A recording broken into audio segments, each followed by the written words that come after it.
guys, I just wanted to show you a little trick for those people that photograph their journals to sell, or even just to take pictures to put on your Instagram or Facebook or anything like that.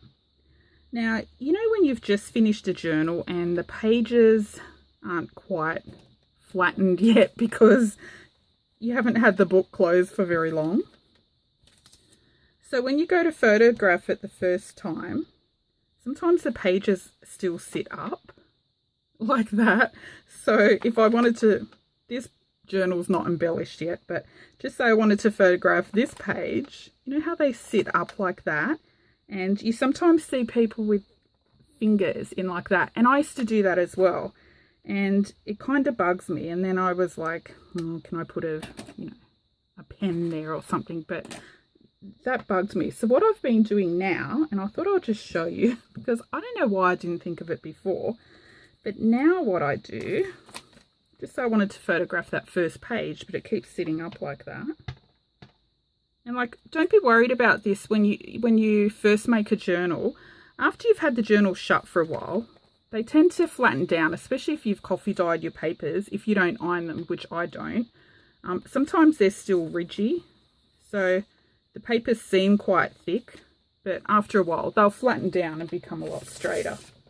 Like this one, this page I've had in a pile, so it's quite flat. So all I do, I get 2 tiles. And you don't have to use tiles, just use something that's flat with a bit of weight to it. Just a bit of washi tape.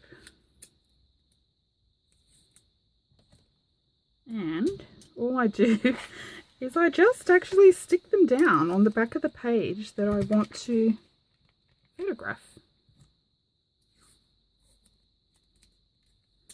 And it's like, duh, why didn't I think of this ages ago? I've been doing it for a while now, but it just took me 20 years to think of it. I'm sure some of you probably already do something like this anyway, but I've seen a lot of fingers, on Etsy listings holding pages down. And now look, nice and flat. Ta-da! I mean, duh, it's so simple, but I never thought of it for so many years. But I thought I was about to photograph another journal, and then I thought, oh, I might as well share this because some people probably didn't think of it like I didn't. It took me forever. But anyway, that's it. And the reason I use washi tape is, of course, you can just pull it up. And you can leave that on there, just keep using the same piece. That's it. That's my handy hint. Thanks for watching.